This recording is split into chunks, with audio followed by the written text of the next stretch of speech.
Perkenalkan, saya Filke Adela Putri dengan NIM 2374201009.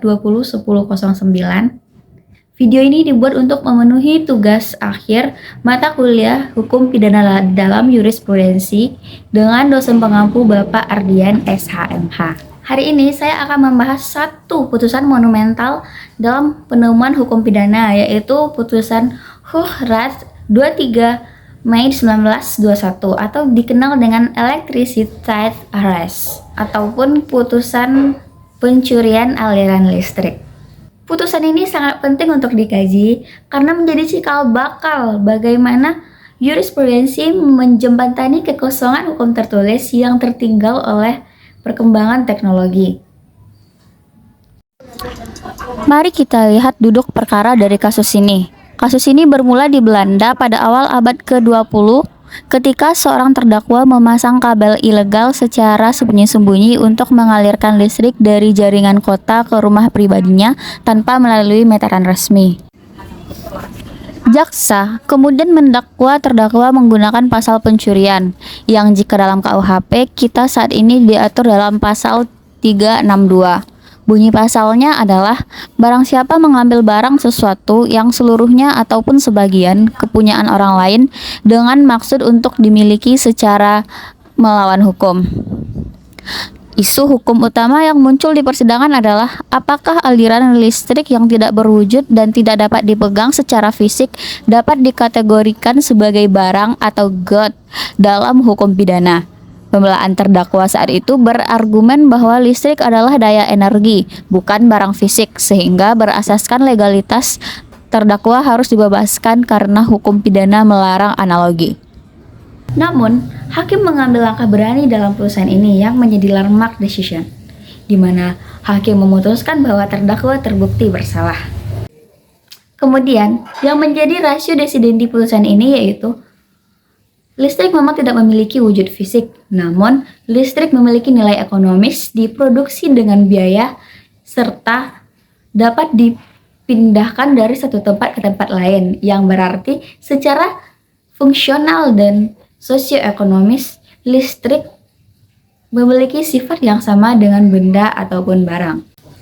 Di sini, hakim menggunakan penemuan hukum atau reh finding berupa interpretasi teleologis atau sosiologis yang menafsirkan undang-undang berdasarkan kebutuhan masyarakat saat ini, serta menggunakan interpretasi ekstensif yang memperluas makna kata barang.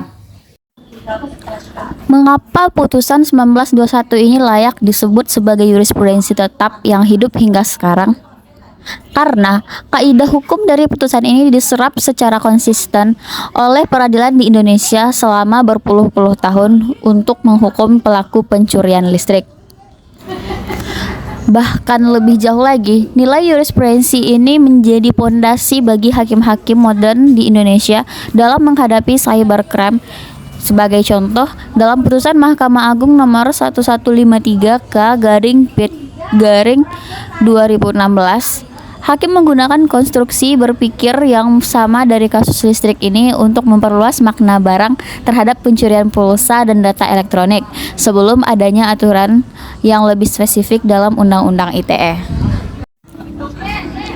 Rekan-rekan sekalian, setelah kita melihat bagaimana hakim menetapkan rasio decidendinya, muncul sebuah perdebatan teoritis yang sangat mendalam di tengah-tengah kasus ini.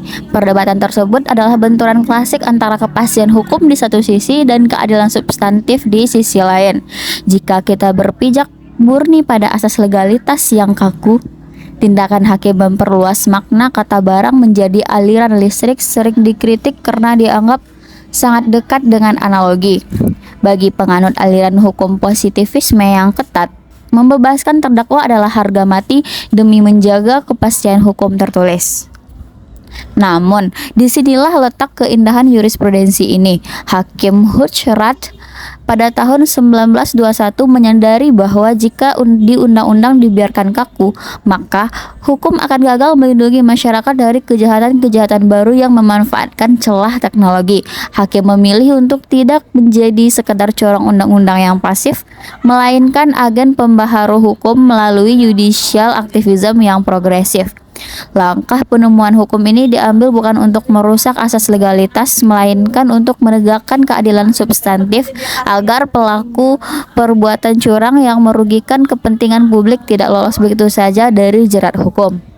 Dalam hal ini, terdapat perdebatan klasik antara asas legalitas ataupun lex stricta dan juga keadilan substantif, di mana seringkali penafsirannya ekstensif yang terlalu luas dianggap sebagai analogi yang dilarang dalam hukum pidana.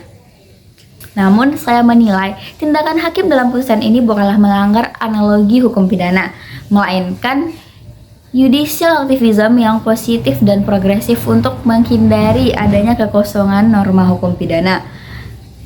Karena jika hakim membebaskan terdakwa dalam kasus ini karena keterbatasan redaksional undang-undang, maka